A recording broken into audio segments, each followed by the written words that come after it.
하고 시작하겠습니다.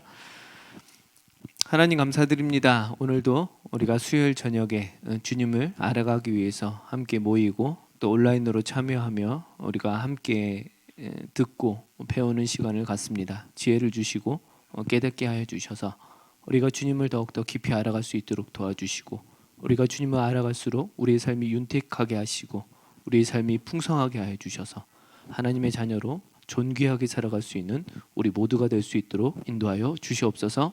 감사드리며 예수님의 이름으로 기도드립니다. 아멘. 오늘 네 번째 시간입니다.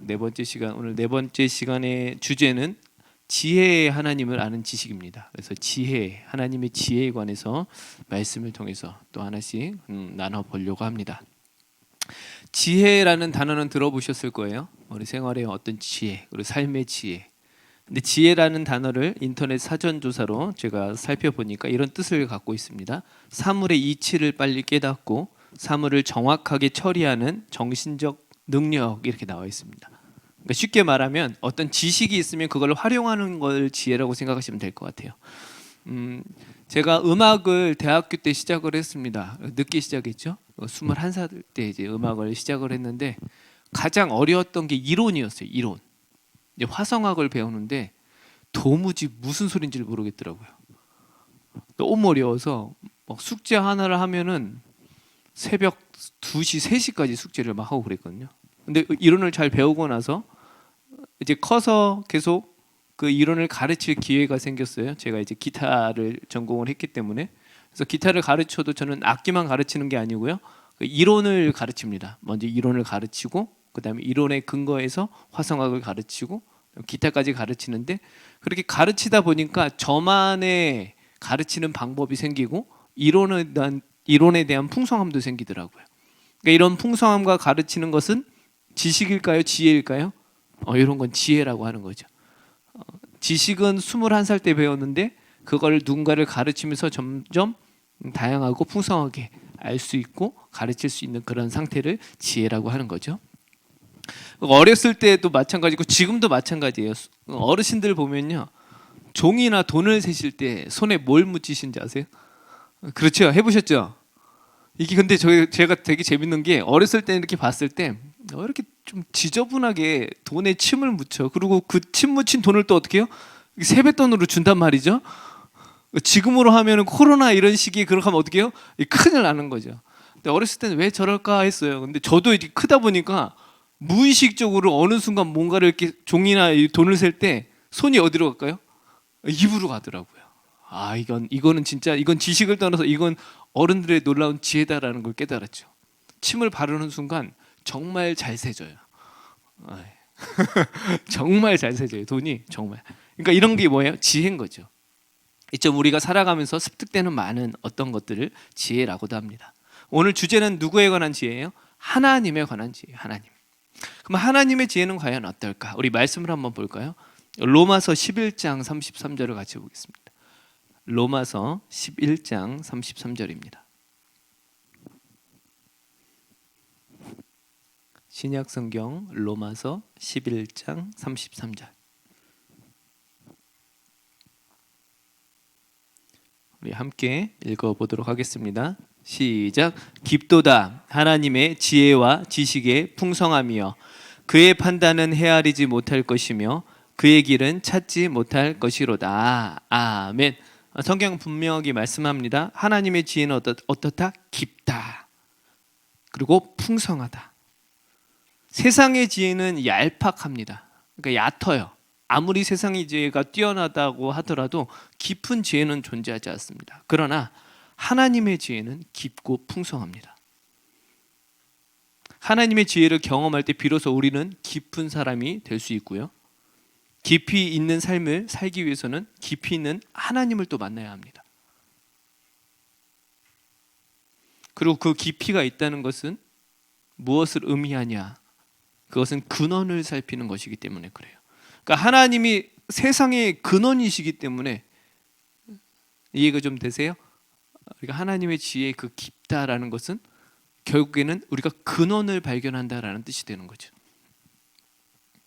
나무가 있어요. 나무가 저도 지금 나무 하나 조그만 거 애니시단가 꼭 하나 키우고 있거든요. 가지치기도 하고. 근데 나무가 건강하기 위해서는 어디가 중요할까요? 가지가 중요할까요? 뿌리가 중요할까요? 이제 뿌리가 중요한 거죠. 그러니까 뿌리가 나무의 근원이 되는 거죠. 씨앗을 심으면 아무것도 보이지는 않지만 그 안에서 근원이 되어 점점 어떻게요? 나무로 자라나는 것처럼 우리가 하나님의 지혜를 배운다는 것은 결국엔 그 근원에 우리가 집중을 하게 되는 거고 그 깊이에 우리가 하나님의 지혜를 깨달을 수 있게 되는 거죠. 그러니까 그 근원을 살피는 것이 결국에 하나님의 지혜라는 거. 하나님은 모든 것을 통달하시는 분이세요. 그래서 고린도전서 2장 10절에 보시면 제가 읽어드릴게요. 오직 하나님이 성령으로 이것을 우리에게 보이셨으니 성령은 모든 것 곧 하나님의 깊은 것까지도 통달하시느니라. 아멘. 그러니까 우리가 하나님의 지혜를 말씀을 통해서 또 성령님의 도우심을 통해서 깨달을 수 있게 되는 거죠. 오늘 강의를 통해서 그 하나님의 지혜를 우리가 좀 더 발견하고 그 깊이 있는 우리의 삶이 되길 축복합니다. 깊이 있다는 건 결국에 우리의 삶이 의미가 있다는 거죠. 의미가 있는 거. 우리 프린터물 1번입니다. 1번 하나님은 지혜를 통해 우리를 축복하십니다. 네. 1번의 정답은 지혜입니다. 지혜. 하나님은 누군가를 선택하시고 축복하시고 그를 사용하실 때 반드시 부어주시는 은혜가 지혜입니다. 지혜. 그러니까 성경에 수많은 인물들이 나오고 하나님이 선택해서 쓰임받는 사람들이 등장을 합니다. 근데 그들을 하나님께서 사용하실 땐 그냥 두시는 게 아니고요. 항상 이 지혜라는 단어가 그들의 삶에 들어가요. 근데 그 지혜를 그들이 얻었다가 아니고요. 누가 부어주셨다? 하나님이 부어주셨다는 거죠. 그러니까 하나님께서 우리를 이 땅에 태어나게 하신 이유는 그냥 태어나게 하셨을까요? 아니요. 축복하시기 위해서 우리를 만드셨잖아요. 그러니까 하나님께서는 우리에게 무엇을 주시는 분? 지혜를 주시는 분이세요. 요셉이 그랬습니다. 요셉이 비록 그의 삶은 너무나 아프고 힘든 경험이었지만 그의 인생에 하나님께서 함께 하셨고 그의 삶이 형통했고 성경은 그의 삶을 이렇게 표현합니다. 창세기 41장 38절 39절에 바로가 그의 신하들에게 이르되 이와 같이 하나님의 영에 감동된 사람을 우리가 어찌 찾을 수 있으리요 하고 요셉에게 이르되 하나님이 이 모든 것을 내게 보이셨으니 너와 같이 명철하고 지혜 있는 자가 없도다 이렇게 고백합니다. 그 당시 수많은 어려움이 전 세계적으로 왔을 때 누가 그 모든 것들을 다 컨트롤하죠? 요셉이죠. 그래서 애굽의 총리가 되잖아요. 요셉은 꿈도 해몽을 했고 또 나중에 곡식 창고에 물건들을 어떻게 모으고 어떻게 이거를 사고 팔고 할지를 하나님께서 주신 지혜로 그 나라를 살리고 또 누구까지 살렸어요? 자기 종족까지도 살렸다. 근데 성경에 보니까 그 요셉이 한 지혜가 누가 주신 거? 하나님이 주신 거. 할렐루야. 그러니까 하나님께서는 누군가에게 축복하시기 위해서 지혜를 주신다는 거죠. 여호수아도 마찬가지예요. 신명기 34장 9절에 모세가 눈의 아들 여호수아에게 안수하였으므로 그에게 지혜의 영이 충만하니 이스라엘 자손이 여호와께서 모세에게 명령하신 대로 여호수아의 말을 순종하였더라. 아멘. 모세가 안수해서 기도했을 때 여호와의 영이 하나님의 지혜가 충만했다라고 하는 거죠. 그 수많은 이스라엘 족속을 또 가나안 땅에서 이끌어야 할 그 지도자. 그 지도자가 필요한 게 뭐였어요? 지혜였던 거죠. 다니엘도 마찬가지입니다. 다니엘 5장 11절에 왕의 나라에 거룩한 신들의 영이 있는 사람이 있으니 곧 왕의 부친 때에 있던 자로서 명철과 총명과 지혜가 신들의 지혜와 같은 자니이다. 이렇게 고백을 합니다. 그러니까 수많은 사람들이 하나님께서 지혜를 부어주신 그 사람을 보고 이건 누군가 그에게 지혜를 부어주셨다까지도 인정하게 되는 거죠. 또 하나님이 성막을 지을 때 부살렐과 오홀리압이라는 사람 혹시 기억하세요? 아주 이렇게 제주꾼이었어요. 교회를 지을 때. 그때도 하나님께서 그런 표현을 하십니다. 출애굽기 31장에 내가 유다 지파 훌의 손자여 우리의 아들인 부살렐을 지명하여 부르고 하나님의 영을 그에게 충만하게 하여 지혜와 총명과 지식과 여러 가지 재주로 정교한 일을 연구하여 금과 은과 노수로 만들게 하며 그러니까 하나님께서 하나님의 일을 어떤 누군가에게 주어졌을 때 그에게 지혜를 주신다는 거죠. 예수님께서도 성장하실 때 지혜가 충만하셨습니다. 누가복음 2장 40절에 아기가 자라며 강하여지고 지혜가 충만하여 하나님의 은혜가 그의 위에 있더라. 아멘. 이처럼 하나님께서 우리에게 지혜를 주시려고 하는 이유는 무엇 때문이라고요? 축복하시기 위해서. 이미 우리가 다 지혜가 있을까요, 없을까요? 우리에게 이미 주어졌어요. 우리가 잘 깨닫지 못해서 그래요. 우리는 이미 축복자인 걸 인정하시고 감사함으로 살아가시길 예수님 이름으로 축복합니다. 좀 더 구체적으로 말씀을 보겠습니다. 그럼 하나님께서 우리에게 왜 지혜를 주실까? 2번입니다. 2번, 하나님은 우리에게 지혜를 주심으로 사명을 완수하게 하십니다. 사명이요. 결국에 하나님께서 우리를 이 땅에 태어나게 하신 이유, 그 사명을 이루게 하시기 위해서 우리에게 지혜를 반드시 주시는 분이라는 거죠. 서두에 말씀드렸듯이 우리가 지혜를 살펴볼 때는 이 근본을 살펴봐야 한다는 제가 말씀을 드렸어요. 성경에 보면은 이 지혜와 함께 사용될 때 자주 사용되어지는 단어가 명철이에요. 그러니까 지혜, 지식, 명철이 같이 등장하는 경우가 되게 많이 있거든요.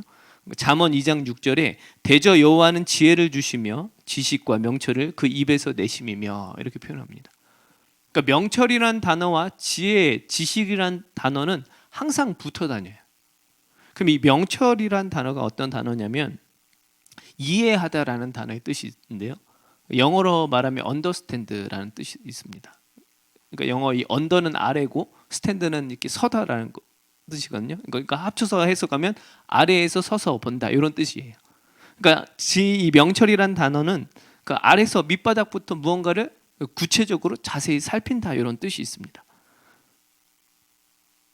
그리고 아까 그 근본, 그 뿌리는 어디부터 시작되는가 서두에 설명드렸죠. 하나님이죠. 그러니까 우리가 명철함이 있게 하나님께서 우리에게 그 주시는 사명을 깨닫기 위해서라도 우리가 누구를 발견해야 돼요? 하나님을 발견해야 되는 거죠. 그래서 괄호 1번 조그만 거 있죠. 지혜의 근본은 그래서 하나님을 경외함에 있습니다. 결국 우리의 사명은 우리가 하나님을 발견할 때 깨닫게 됩니다. 청소년들도 그렇고 이게 아이들을 둔 부모님들이 제가 사역하면서 가장 많이 질문하는 게 아이들이 기독교 세계관, 아이들이 자기의 그 정체성, 아이덴티티, 하나님의 자녀라는 걸 어떻게 가르치고 어떻게 해야 그들이 깨닫고 그 하나님의 사람으로 살아갈 수 있을까? 이 질문을 되게 많이 받았어요. 근데 저는 똑같은 대답을 할 수밖에 없었어요. 하나님을 발견하면 정체성을 찾게 됩니다. 우리는 우리 스스로 우리가 누군지를 발견할 수가 없어요. 근데 우리를 지으신 그분을 발견할 때, 그분을 만날 때 비로소 우리의 정체성을 찾을 수 있는 거죠. 할렐루야. 그 정체성을 찾기 때문에 이 자리에 오신 거 아니에요? 내가 주님의 그 믿기에, 주님의 자녀됨을 깨달았기에. 우리가 좀 더 구체적으로 하나님의 그 지혜를 우리가 알기 위해서는 누구를 경외해야 된다고요? 하나님을 경외해야 되죠. 그래서 잠언 9장 10절에 여호와를 경외하는 것이 지혜의 근본이요 거룩하신 자를 아는 것이 명철이니라. 할렐루야. 성경은 정확하게 이야기하고 있죠. 지혜는 세상의 어떤 잔머리 이런 꾀가 아닙니다. 지혜의 근본은 하나님을 반드시 경외하는 것부터 시작해야 합니다. 경외한다라는 단어는 하나님을 최우선으로 둔다는 뜻이에요. 지혜로우신 그 예수님의 삶에 대해서 선지자 이사야가 이렇게 이야기합니다. 이사야 11장 3절에 한번 찾아볼까요? 이사야 11장 3절. 이사야서 11장 3절입니다.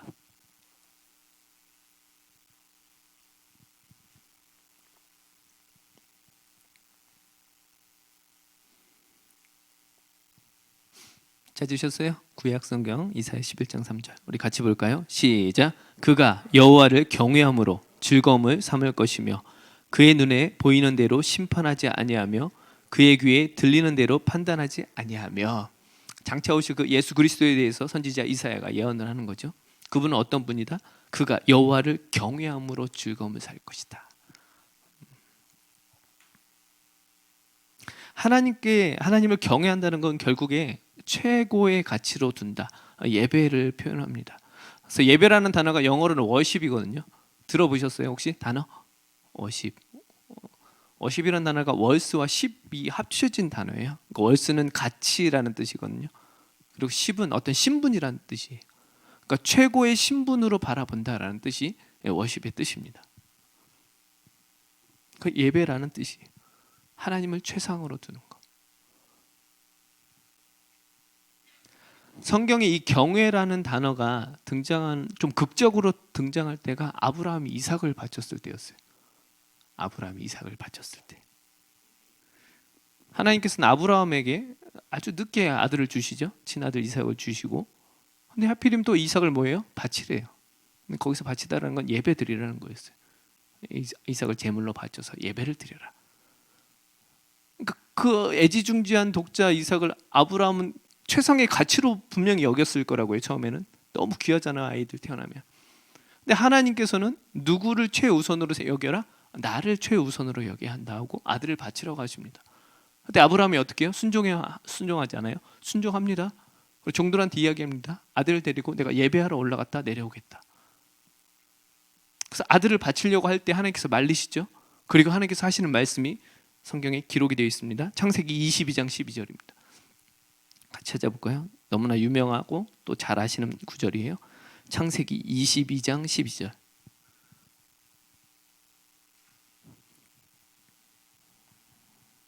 온라인으로 참여하시는 분들도 이렇게 같이 찾아주시면 감사하겠습니다. 창세기 22장 12절입니다. 찾으셨어요? 같이 볼까요? 시작. 사자가 이르시되 그 아이에게 내 손을 대지 말라. 그에게 아무 일도 하지 말라. 내가 내 아들 내 독자까지도 내게 아끼지 아니하였으니 내가 이제야 내가 하나님을 경외하는 줄을 아노라. 아멘. 극적인 이 경외라는 단어가 등장을 합니다. 누구를 가장 최상으로 여겼을 때? 하나님을 최상으로 여겼을 때. 너무나 100세 때 얻은 그 귀하고 귀한 그 자녀까지도 포기할 정도로 누구를 더 가치 있게 여겼다? 하나님을 최우선으로 여겼다. 그 자체가 지혜였다는 거죠. 우리의 삶이 하나님을 최우선으로 두길 바랍니다. 이게 쉽지는 않아요.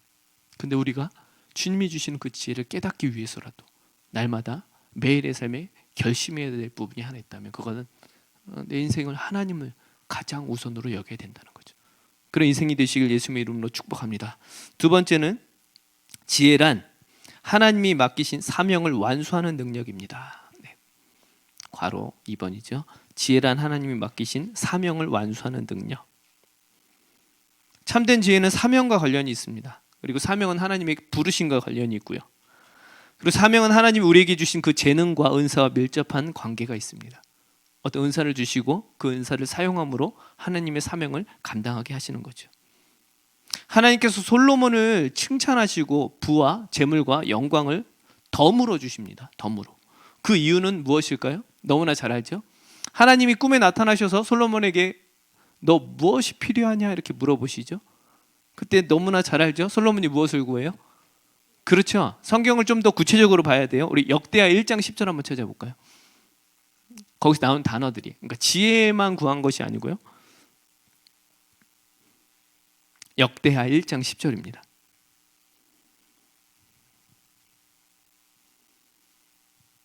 역대하 1장 10절 찾으셨어요? 같이 볼까요? 시작. 주는 이제 내게 지혜와 지식을 주사 이 백성 앞에서 출입하게 하옵소서. 이렇게 많은 주의 백성을 누가 능히 재판하리까니. 아멘. 하나님께서 그에게 부와 영광과 모든 것을 주신 이유는 솔로몬이 하나님이 주신 사명을 감당하는데 이 일은 자신의 일이 아니고 누구의 일로 여긴 거예요? 하나님의 일로 여긴 거예요. 그래서 하나님께서 여러 가지를 주신 거라고요. 내가 이런 그냥 뭔가를 잘하니까 하나님 이걸로 내가 이렇게 하겠습니다. 이게 아니고요. 하나님의 일을 감당하기 위해서는 하나님이 주시는 지혜가 필요합니다.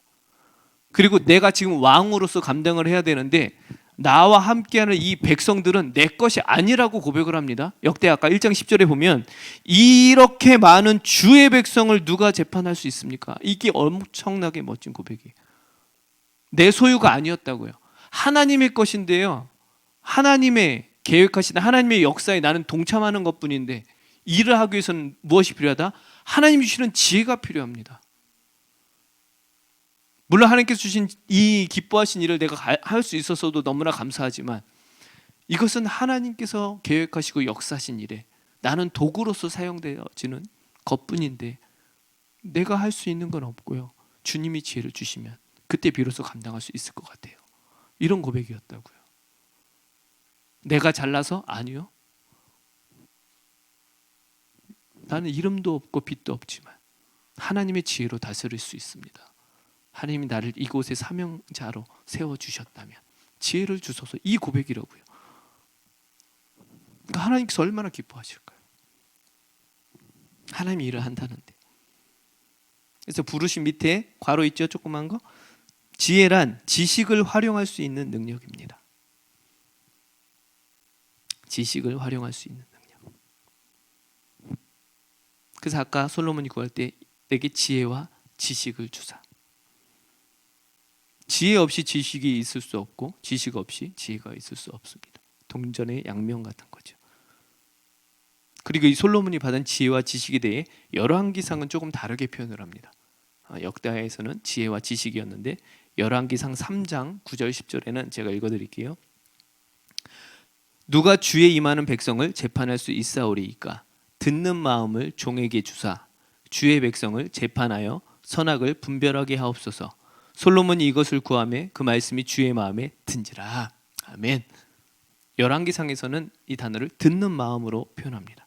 두 번째는 지혜란 듣는 마음입니다. 지혜로운 사람은 잘 듣는 사람입니다. 왜 듣는 것이 중요할까요? 잘 들을 때 비로소 분별할 수 있기 때문에 그래요. 잘 들을 때 비로소 분별할 수 있기 때문에. 그래서 하나님께서는 솔로몬 이 듣는 마음을 구했을 때 그 마음 자체를 분별하는 지혜라고 하나님이 말씀을 해주세요.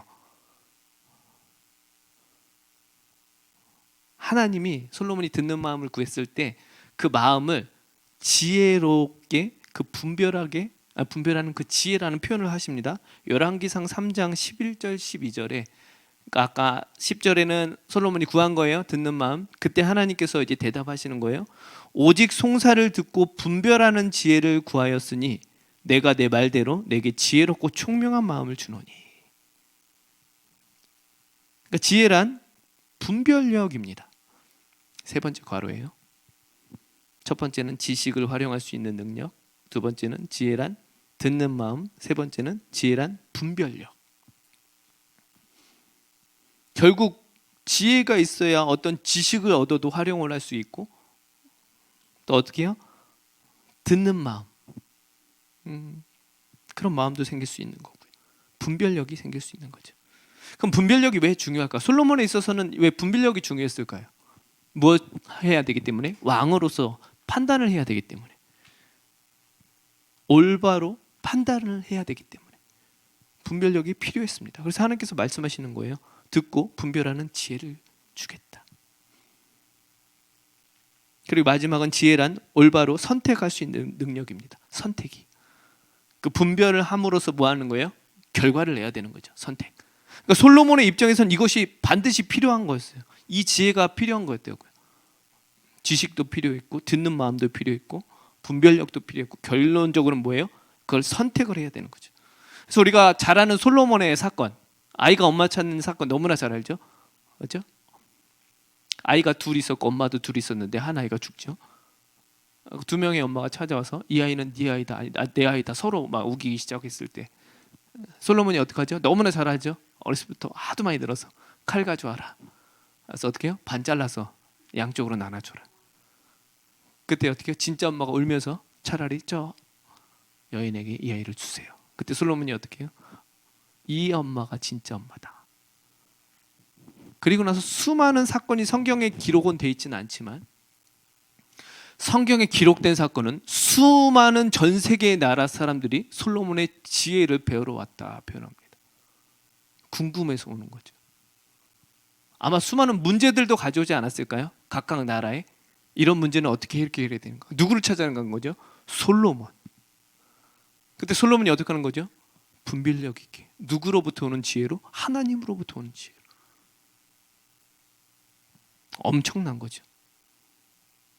그러니까 하나님께서는요, 하나님이 어떤 일을 맡겼을 때 그것을 하나님을 위해서 기쁘게 쓴다는 그 마음 자체가 있다면 그때부터 무엇을 부어주신다고요? 지혜를 부어주시고 지식을 부어주시고 무언가를 선택할 수 있는 모든 환경을 허락해 주신다는 거죠.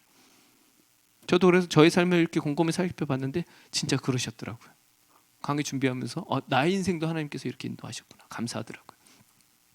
제가 고2 때 음악 목사가 되겠다는 부르심을 받습니다.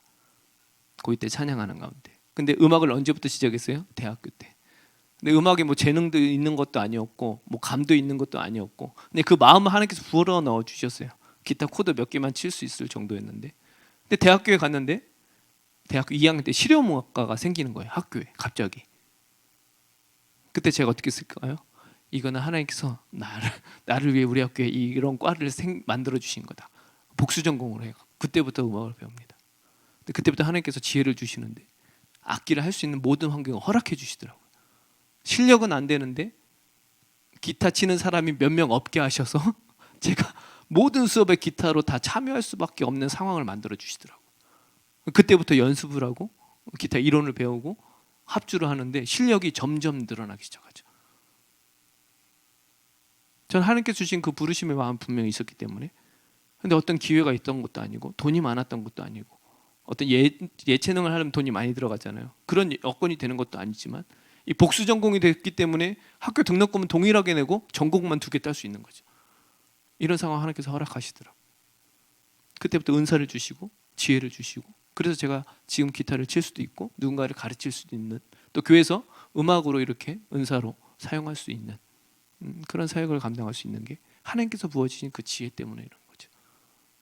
저에게 분별력을 주시고 선택할 수 있는 기회도 주셨고, 무엇을 할 때요? 하나님께 주신 그 사명을 깨달을 때. 우리 사랑하는 성도 여러분, 우리에게 주시는 분명히 어떤 은혜와 사명이 있습니다. 나이에 많고 적음이 상관없습니다. 하나님께 그 사명을 깨닫게 해달라고, 또 지혜를 달라고. 그래서 우리의 삶이 매일 하나님께서 그 원하시는 삶이 되길 예수님의 이름으로 축복합니다. 축복합니다. 3번째 괄호입니다. 프린트물 한 장 넘기시고요. 2페이지.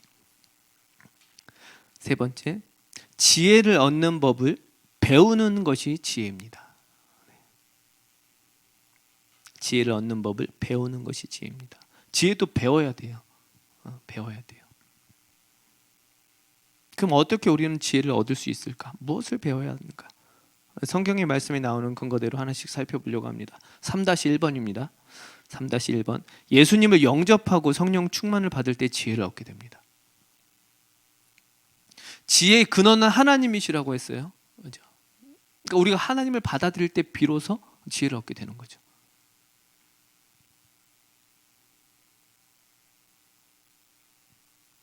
골로새서 2장 3절에 예수님을 영접할 때 이렇게 표현합니다. 그 안에는 지혜와 지식의 모든 보화가 감추어져 있느니라.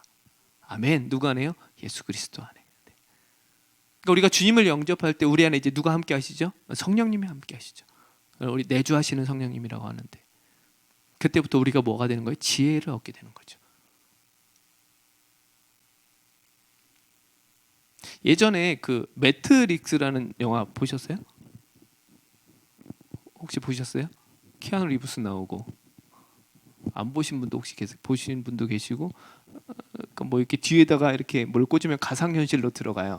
그래서 거기서 뭔가를 막 할 수 있는데, 그 사람 자체는 싸움을 잘하는 것도 아니고 어떤 능력이 있는 것도 아닌데 이 프로그램을 이렇게 주입시키는 거예요. 칩 같은 걸로. 뭐 태권도, 뭐 유도 이런 것들을 이제 주입을 시키는 거예요. 프로그램으로, 컴퓨터로. 그러면 자기도 모르게 몸이 어떻게 해요? 너무 잘하게 되는 거죠. 무슨 말씀인지 이해가 되세요? 우리는 지혜가 없어요. 근데 우리가 예수님을 믿을 때 그분이 우리와 함께함으로 지혜가 생기는 거라고요. 그러니까 우리가 자랑할 것이 있는 거예요, 없는 거예요? 없는 거죠. 그래서 사도 바울이 고백하는 거죠. 먹든지 마시든지 무엇을 하든지 다 누구를 위해서요? 하나님의 영광을 위해서 하라. 모든 것을 내가 배설물로 똥으로 여기면 누구를? 그리스도를 가장 고상하게 하는, 지식이 풍성하게. 내가 자랑할 것은 그분 한 분밖에 없음을 고백한다. 할렐루야. 우리가 이미 예수님을 믿잖아요. 우리 안에 지혜가 있는 거예요, 없는 거예요? 있는 거라고요. 우리는 이미 지혜자인 거죠.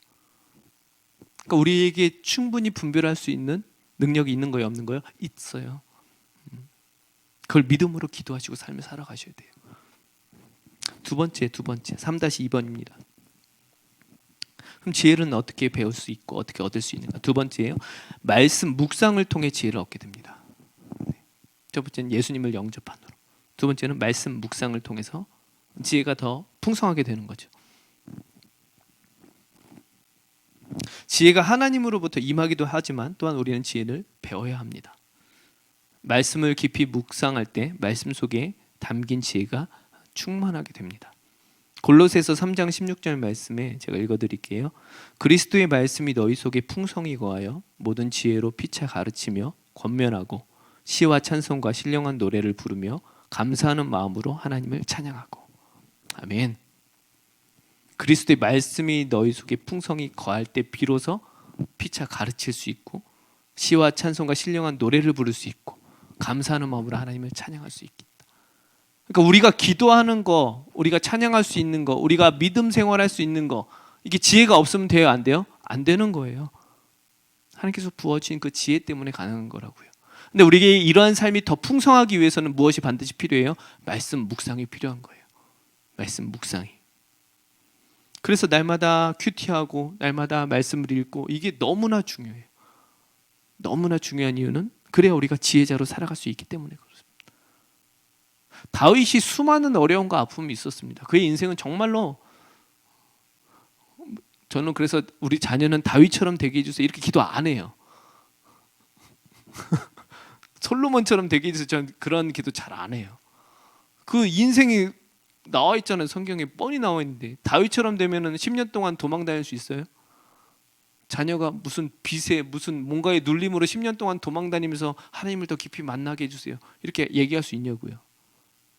근데 다윗은 그런 삶을 통해서 그렇게 도망자 그런 어려운 가운데 누구를 계속 묵상했어요? 그 안에서 말씀을 묵상합니다. 말씀을 묵상할 때 비로소 그가 지혜자가 됩니다.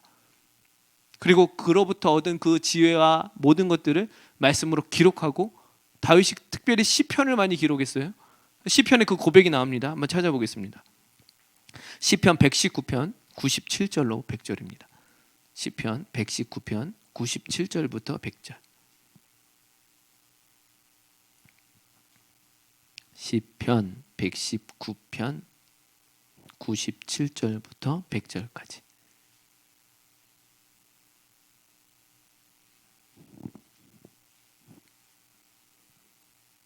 찾으셨어요? 같이 볼까요? 시작. 내가 주의 법을 어찌 그리 사랑하는지요. 내가 그것을 종일 작은 소리로 읊조리나이다. 주의 계명들이 항상 나와 함께하므로 그것들이 나를 원수보다 지혜롭게 하나이다. 내가 주의 증거들을 늘 읊조림으로 나의 명철함이 나의 모든 스승보다 나으며 주의 법도들을 지킴으로 나의 명철함이 노인보다 나으니이다. 아멘. 엄청나게 구체적인 고백을 합니다. 무엇 때문에? 이 말씀을 묵상했기 때문에 하고 그 결과들을 이야기를 하는 거예요. 내가 주의 법을 너무나 사랑했습니다. 사랑했다는 건 묵상했다는 거죠. 늘 읽었다는 거죠. 늘 함께 했다는 거죠. 그러므로 어떤 일들이 일어나요? 원수보다 지혜롭게 되고 다윗을 죽이기 위한 수많은 원수들이 있었습니다. 계획도 기가 막혔어요. 그런데 그 모든 계획을 어떻게 해요? 하나님께서 이겨나가게 하시는 거죠. 우리가 믿음으로 살아간다는 것은요, 수많은 영적 싸움입니다. 이 땅에서 믿음으로 살아간다는 건요, 그냥 평탄한 삶이 아니에요. 수많은 그 악의 세력들이 우리를 넘어뜨리려고 하고 유혹합니다. 그 유혹 가운데 우리의 지혜로는 불가능하지만 어떻게 이길 수 있다고요? 말씀의 힘으로. 말씀이 주시는 그 지혜로 이겨나갈 수 있는 거죠. 또 고백합니다. 나의 명철함이 나의 모든 스승보다 더 나았다. 그리고 뒤에 얘기하죠. 또 나의 명철함이 노인보다 나았다. 젊은 사람이 노인의 지혜를 쫓아갈 수 있을까요? 불가능합니다. 어르신들이 그 수많은 세월에 경험했던 그 지혜를 쫓아가는 건 불가능해요. 왜요? 경험을 하지 못해봤기 때문에. 근데 그 노인들보다 훨씬 뛰어날 수 있었다. 왜요? 근원이신 주님의 말씀을 깨달았기 때문에. 사랑하는 성도 여러분, 우리가 이러한 지혜자가 되길 바랍니다. 말씀으로 날마다 깨닫길 바랍니다. 말씀을 묵상하세요. 책 제목 중에 이 책을 먹으라라는 책도 있어요. 제목이에요. 말씀을 드세요. 날마다 묵상하시고 또 씹으시고 또 씹으시고 마치 소가 되새김질 하듯이 계속해서 곱씹으시고 곱씹으시고 지혜를 구하세요. 하나님께서 그 부어주신 그 지혜로 삶을 살아가길 예수님 이름으로 축복합니다. 또 지혜는 어떻게 얻을 수 있을까요? 세 번째입니다. 3-3입니다. 지혜로운 자와 동행함으로 지혜를 얻게 됩니다. 동행함, 지혜로운 자와 동행함으로 지혜를 얻게 됩니다. 사람은 누구나 동행하는 사람으로부터 영향을 받게 됩니다. 우리가 그냥 쉽게 하는 말 있죠. 친구 따라 어디 간다? 강남 간다. 네. 요즘은 갈 데가 하도 많아서 친구 따라 PC방 간다. 이태원 터졌죠? 친구 따라 어디 간 거예요? 나이트 간 거죠. 제가 평생에 해보지 못한 게 한 가지가 있습니다. 나이트 못 가봤어요. 기회는 있었지만 그게 조금 지금도 궁금하긴 한데 이미 TV 프로그램에서 많이 봐갖고 제가 경찰서도 가보고요. 저기 어디냐 어디죠? 교대에 있는 검사 만나러도 가봤는데 거기는 못 가봤어요. 나이트는 못 가봤어요. 꼭 가고 싶었는데 지금 나이가 드니까 별로 흥미는 없고. 잠언 13장 20절에 지혜로운 자와 동행하면 지혜를 얻고 미련한 자와 사귀면 해를 받느니라. 아멘. 하나님 말씀이 정확해요. 지혜로운 자와 동행하면 지혜를 얻는다. 그러니까 믿음의 사람끼리 만나는 게 그렇게 중요하고 믿음의 어떤 선배, 우뚝 선 분들과 만나는 게 그래서 중요한 거예요. 하나님 말씀을 사랑하고 하나님을 위해 사는 사람들. 제가 그 개척을 3년 잠시 하나님의 은혜로 했는데 그때 하나님께서 귀한 분들을 많이 만나게 하셨어요. 특별히 이제 부목사로 있을 때는 담임 목사님을 만나기가 쉽지 않더라고요. 그러니까 부목사 입장일 때는 어느 교회 가서 담임 목사님을 이렇게 똑똑 문 두들겨서 만나기가 쉽진 않았는데 이 담임이 되니까 조금 여유가 생기더라고요. 어느 교회 담임 목사인데요, 좀 배우고 싶다. 그래서 수많은 목사님들을 만나요. 생각도 바뀌고, 교회에서 담임 목사님들의 그런 고충과 이런 것들이 이제 같이 공유가 되니까 많은 것들을 그때 배웠습니다. 정말 많은 것들을 배웠고, 부목사로서는 그때 그런 것들은 되게 얻기가 또 생각하기 어려운 그런 문제들을 담임이 돼 보니 그때는 그렇게 많이 배우게 되었습니다. 그런 분들한테 좋은 영향을 받고 다시 부교육자로 오니까 마음이 또 달라지더라고요. 성도님들을 대하는 마음도 달라지고 그동안 제 사역했던 10여 년의 사역이 정말로 너무나 부족했다, 너무나 지혜롭지 못했다 이런 것들을 깨닫게 되었습니다. 그러니까 수많은 지혜로운 사람과 동행하고 만나니까 저도 더 지혜로워지고 더욱더 풍성한 삶을 누릴 수 있게 되었던 것 같아요. 이처럼 우리가 누군가를 만나는 게 너무나 중요해요. 중요합니다. 귀한 분들을 많이 만나시길 바랍니다. 귀한 분들, 어려움이 있거나 아픔이 있을 때 진짜 영적으로 충만하고 지혜로운 분들을 많이 만나서 우리가 함께 교회를 세워나가는 귀한 우리 교회가 되길 또 예수님의 이름으로 축복합니다. 네 번째입니다. 3-4 지혜를 또 어떻게 얻을 수 있을까? 네 번째, 기도를 통해 지혜를 얻게 됩니다. 네, 기도를 통해. 성경의 기도의 부분은 정확하게 나왔습니다. 말씀 한번 찾아보겠습니다. 야고보서 1장 5절입니다. 야고보서 1장 5절.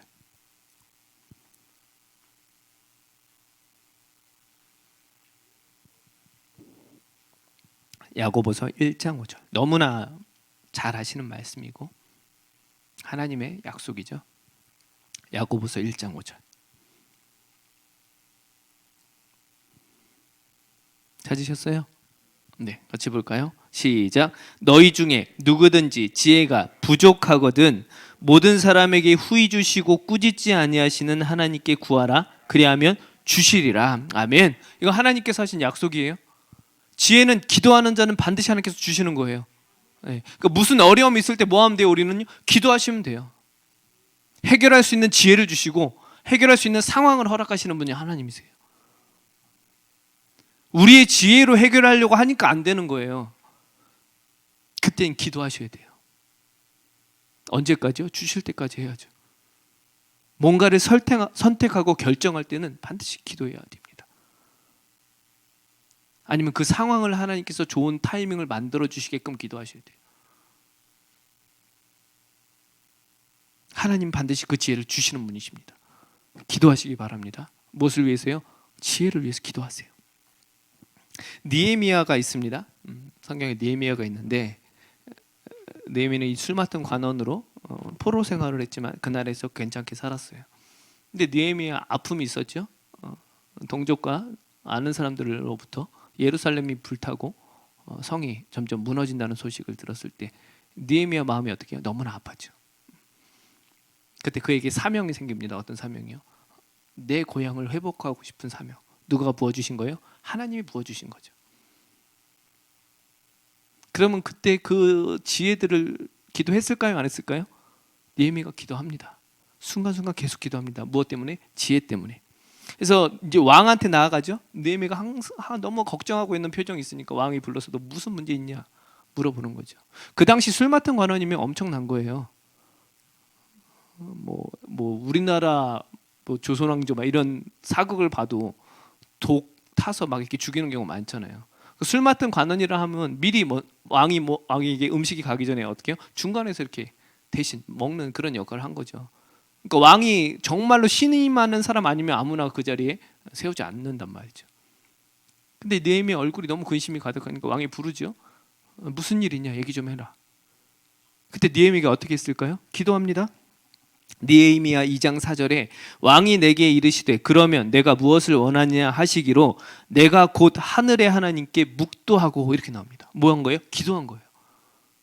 왕한테 말하기 전에 뭐 한 거예요? 기도한 거예요. 무엇을 기도했을까요? 하나님, 내가 하나님의 예루살렘, 하나님께 선택하신 그 이스라엘 땅을 회복하려는 마음을 하나님께서 주셨는데 내가 왕한테 어떻게 얘기해야 될지 지혜달라고 기도했겠죠. 어떻게 말을 해야 됩니까? 무슨 말을 해야 됩니까? 지금 말하는 타이밍이 맞는지. 뭐 한 거예요? 묵도했다, 기도했다고요. 그리고 어떻게 해요? 우리나라가 이런데 내가 지금 고치고 싶은 마음이 있습니다. 왕이 어떻게 해요? 다 허락해 주죠. 다 허락해 주죠. 할렐루야. 그러니까 하나님께서 주신 지혜가 있다고요. 그리고 그 지혜로 주신 그 마음을 느헤미야가 한 번 더 이야기를 해요. 그게 느헤미야 2장 12절이 나와요. 느헤미야 2장 12절에 제가 읽어드릴게요. 내 하나님께서 예루살렘을 위해 무엇을 할 것인지 내 마음에 주신 것 이렇게 나와요. 내 하나님께서 예루살렘을 위해 무엇을 할 것인지 내 마음에 주신 것. 그러니까 느헤미야가 기도할 때 무엇 주신 거예요? 이미 지혜를 주신 거예요. 이미 플랜을 주신 거예요. 어떻게 계획을 하고 어떻게 왕한테 말하고 어떻게 구체적으로 또 그 일을 해나갈지 하나님께서 지혜를 주신 거라고요. 그리고 이제 시작을 했어요. 느헤미야가 시작을 했을 때 산발랏, 도비야 막 이런 수많은 악의 방해꾼들이 막 나타납니다. 그때마다 느헤미야가 뭐예요? 기도해요. 그럼 하나님께 주신 그 지혜 가지고 또 하나씩 또 해나갑니다. 성벽이 52일 만에 완공이 되고 하나님의 은혜로 하나씩 해결하죠. 그때마다 보면 성경을 보시면 나중에 느헤미야가 중간중간 뭐예요? 기도합니다. 그러니까 하나님께서는요 기도할 때 지혜를 주세요. 우리가 지혜가 부족하다는 건 결국엔 뭐 하는 거예요? 기도 안 한 거라고요. 기도 안 한 거라고요. 무시로라도 기도하세요. 뭘 달라고? 지혜를 달라고. 오늘 하루의 삶도 지혜롭게 살게 달라고. 기도하는 우리 모두가 되길 예수님의 이름으로 축복합니다. 3-5번. 그럼 지혜는 또 어떻게 얻을 수 있을까요? 지혜를 실천하고 나눌 때 지혜를 얻게 됩니다. 지혜는요 움직일 때 지혜가 돼요. 갖고 있다고 지혜가 되는 게 아니에요. 말씀을 묵상만 했다고 지혜가 되는 게 아니라고요. 그 말씀대로 어떻게 해요? 살아낼 때 비로소 지혜가 되는 거라고요. 마태복음 7장 24절에 예수님께서 하신 말씀이에요. 그러므로 누구든지 나의 이 말을 듣고 행하는 자는 그 집을 반석 위에 지은 지혜로운 사람 같으리라. 아멘. 분명히 말씀하죠. 예수님께서 나의 이 말을 듣고 행하는 자가 지혜로운 사람이다. 누구나 말씀을 읽을 수 있습니다. 지금 시대는 너무나 편한 시대라. 예수님을 믿건 안 믿건 하나님을 알건 모르건 도를 아십니까? 이렇게 오는 사람들도 성경을 아는 분들이에요. 수많은 사람들이 말씀을 읽지만 그 말씀에 순종하는 자가 지혜로운 자라는 거죠. 말씀을 지식으로만 가지고 있는 자는 지혜롭다 아니다? 아닌 거죠. 말씀으로 살아내실 때 비로소 어떻게 해요? 지혜로운 사람이 되는 거예요. 그래서 지혜를 실천하고 나눌 때 지혜를 얻게 됩니다. 특별히 나눔, 하나님이 하신 일들을 많이 나누세요. 내 인생도, 또 내 옆에 사람의 인생도, 또 우리 공동체 안에서도 하나님께서 하신 그런 모든 일들을 많이 나누세요. 그때 하나님께서 지혜를 더 풍성하게 해주세요.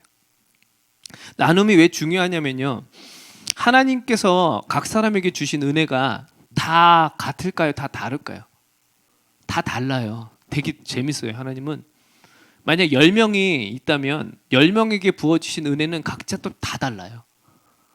그래서 나에게 하나님께서 어떤 은혜를 주시고 어떤 지혜를 주셔서 내가 무언가를 해결했어요. 그럼 이게 나 혼자만 갖고 있으면 하나님의 놀라우신 한 사건만 되는 건데, 10명이 이걸 나눈다고 하면 하나님이 하신 놀라운 일에 대해서 우리가 몇 가지를 알 수 있는 거예요? 10가지를 깨달을 수 있는 거라고요.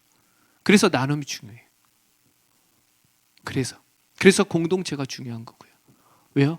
그러면서 하나님에 대해서 더 풍성하게 우리가 서로 알 수 있고 하나님의 그 지혜를 함께 더 찬양할 수 있게 되는 거죠. 그래서 공동체가 중요하다고요. 우리 교회 공동체가 그런 공동체가 되길 바랍니다. 하나님의 지혜를 함께 나누세요. 많이 공유해 주시고 함께 찬양할 수 있도록, 간증할 수 있도록, 그런 인생이 될 수 있도록 우리가 함께 축복하며 살 수 있도록 그러길 바랍니다. 네 번째입니다. 네 번째, 4번. 이제 거의 끝부분 됐어요.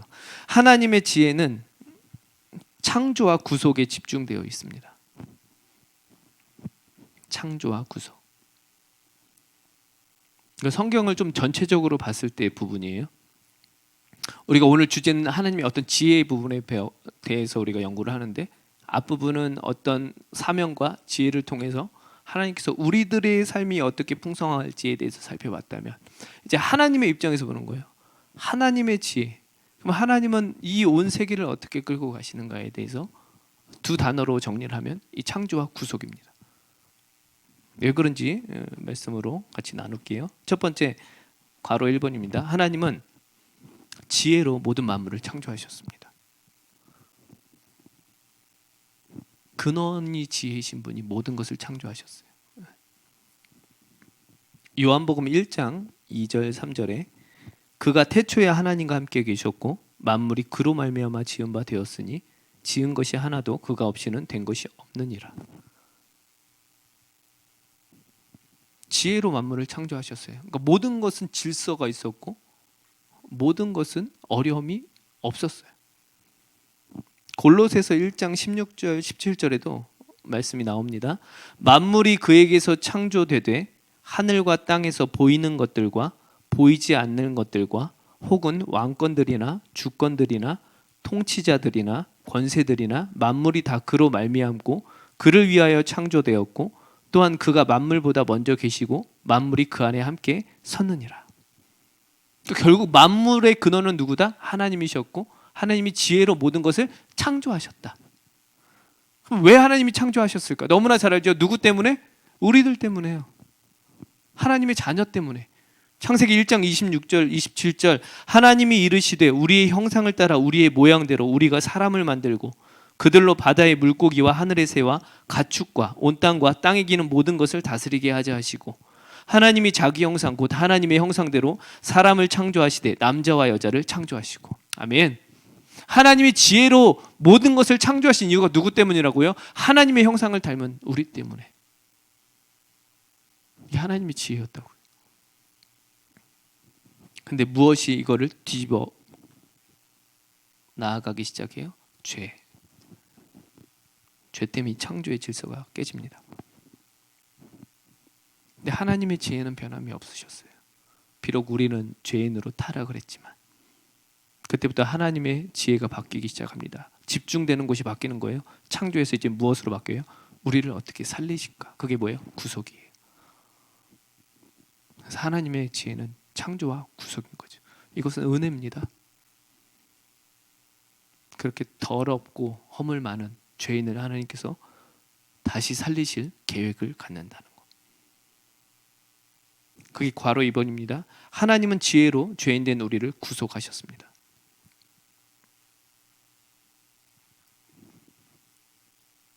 사도 바울이 이것을 깨달아서 고백을 합니다. 사도 바울은 하나님의 지혜의 그 절정, 최고 클라이막스죠.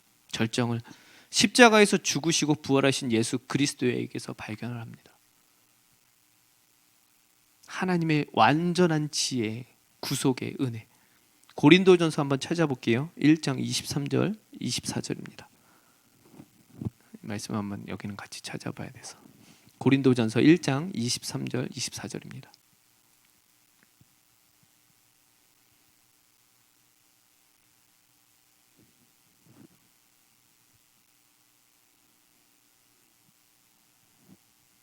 찾으셨어요? 네, 같이 볼까요? 시작. 우리는 십자가에 못 박힌 그리스도를 전하니 유대인에게는 거리끼는 것이요 이방인에게는 미련한 것이로되 오직 부르심을 받은 자들에게는 유대인이나 헬라인이나 그리스도는 하나님의 능력이요 하나님의 지혜니라. 아멘. 성경에 동그라미 할 수 있으면요, 그리스도는 하나님의 지혜니라 이렇게 나오죠. 뒷부분에. 그러니까 하나님의 지혜의 가장 최고봉, 가장 절정, 가장 클라이막스가 누구시라고요? 예수 그리스도시라고요. 하나님은 공의와 사랑이 같이 공존하시는 분이세요. 완전하게 공의로우신 분이고요, 완전하게 사랑이신 분이세요. 근데 하나님 입장에선 이게 되게 애매하게 된 거예요. 인간이 죄를 지었을 때. 인간이 죄를 지었기 때문에 하나님께서 그 죄에 대해서 어떻게 해요? 형벌을 내리셔야 되잖아요. 그래서 그냥 바로 죽여버려요. 그럼 어떻게 돼요? 하나님은 사랑이 있는 분이 없는 거예요? 이 긍휼이 또 문제가 돼요. 하나님은 사랑이시라며.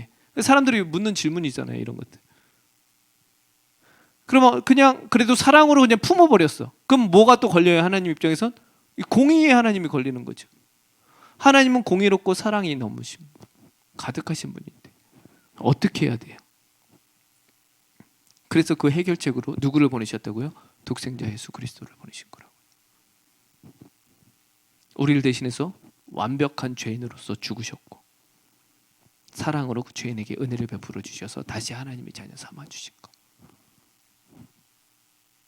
결국 하나님의 지혜는요, 하나님의 그 공의와 사랑의 완전한 조화를 이룬 어떤 사건?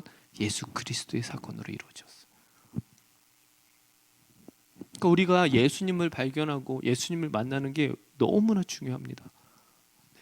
그 예수 그리스도의 그 은혜와 사랑을 우리가 잃어버리는 순간 우리는 더 이상 지혜자로 살아갈 수가 없는 거죠. 우리의 그동안 주님께서 주어진 그 깊은 지혜의 은총은 한순간에 잃어버릴 수도 있는 거죠. 그렇게 되면 결국 지혜롭지 못한 삶을 살아가게 되는 거죠. 결국 하루의 삶에 어떤 분별력이 희미해지니까 어떻게 해요? 유흥업소로 선택을 하게 되는 거고, 어떤 유혹이 오면 넘어가게 되는 거고, 물론 하나님께서 회복시켜 주시지만 결국에는 우리가 날마다 묵상하고 생각해야 될 분은 누구시는 거예요? 예수 그리스도시라는 거죠. 그게 하나님의 지혜의 완성이에요.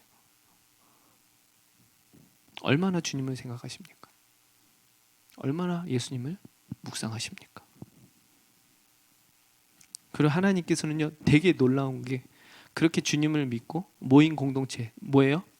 예수님을 영접하고 모인 공동체가 뭐예요? 교회잖아요. 그 교회에게 동일한 사명을 주십니다. 말씀 공부하면서 너무 멋있었어요. 말씀을 마지막으로 찾아보고 끝낼 거예요. 에베소서 3장 10절이에요. 에베소서 3장 10절입니다.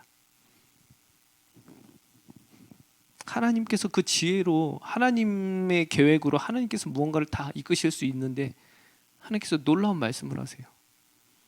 그 예수님을 영접하고 그 지혜로 모인 공동체들에게 동일한 사명을 주십니다. 그게 에베소서 3장 10절이에요.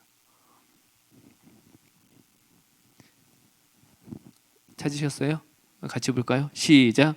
이는 이제 교회로 말미암아 하늘에 있는 통치자들과 권세들에게 하나님의 각종 지혜를 알게 하려 하심이니. 아멘. 누구를 통하여 지혜를 알린다? 교회를 통하여. 이건 하나님께서 우리에게 주신 너무나 큰 복이고 너무나 큰 축복이에요. 하늘에 있는 통치자들과 권세들에게 하나님의 각종 지혜를 알게 하려 하십니다. 무엇을 통해서? 교회 공동체를 통해서. 그러니까 하나님께서는요, 교회 공동체에게 엄청난 지혜를 부어주시는 분이시라는 거죠. 우리가 하나님의 각종 지혜를 어떻게 해요? 전파하라고.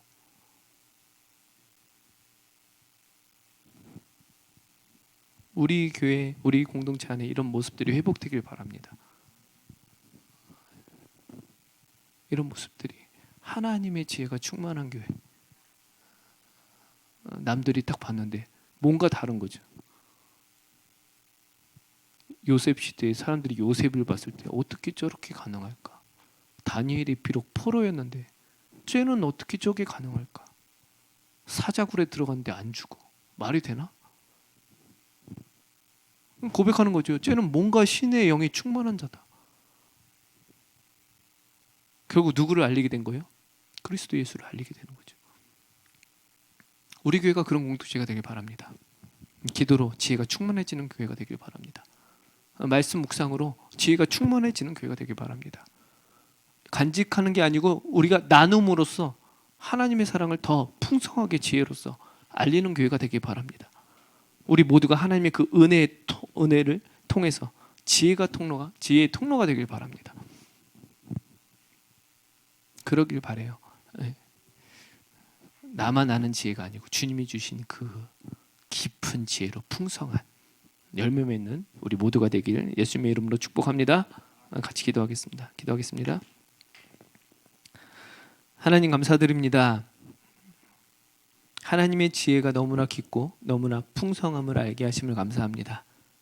그동안 우리는 우리의 지혜를 위해서 살아갔음을 고백합니다. 용서하여 주시옵소서. 우리의 어떤 유명함을 위해서 무언가를 더 얻으려 했고 자랑하려 했음을 용서하여 주시옵소서. 뿌리가 온전해야 열매를 맺듯이 우리 인생이 깊은 하나님의 지혜를 깨닫게 하여 주시옵소서. 특별히 말씀을 통해서 알게 하여 주시고 기도를 통해서 깨닫게 하여 주시고 우리의 풍성한 삶을 통해서 결국 드러나시는 분이 예수 그리스도이길 원합니다. 우리가 예수님께 더욱더 집중하게 하여 주시옵소서. 결국 하나님의 그 지혜의 완성이 예수 그리스도를 통해서 나타나셨고 그분이 우리와 함께 하심을 너무나 감사합니다.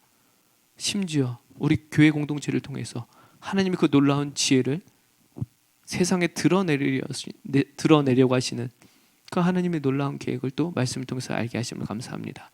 우리가 허투루 살지 않게 하여 주시옵소서. 우리 세월을 아껴서 정말로 하루하루를 귀하게 살아갈 수 있도록 도와주시옵소서. 시간, 분초를 정말로 세심하게 섬세하게 살아갈 수 있는 지혜를 허락하여 주셔서 믿는 자로서 정말로 하나님의 그 온유하심과 온전하심을 세상에 널리 드러내는 우리들의 각자의 인생이 되게 하시고 또 우리 교회 공동체의 인생이 될 수 있도록 주님께서 축복하여 주셔서 정말 하나님이 원하시는 그런 삶을 풍성히 살아낼 수 있는 귀한 우리 모두가 될 수 있도록 인도하여 주시옵소서. 우리의 힘으로 너무나 어렵습니다. 주님, 우리의 노력으로도 어렵습니다. 그래서 필요한 게 하나님의 은혜입니다. 하나님께서 날마다 은혜를 베풀어 주시길 바랍니다. 우리는 그 은혜를 사모하고 붙잡길 바랍니다. 그래서 하루를 의미 있고 보람되고 승리 있는 하루의 인생들이 될 수 있도록 축복하여 주시옵소서. 감사드리며 예수님의 이름으로 기도드립니다. 아멘. 감사합니다. 우리 하나님께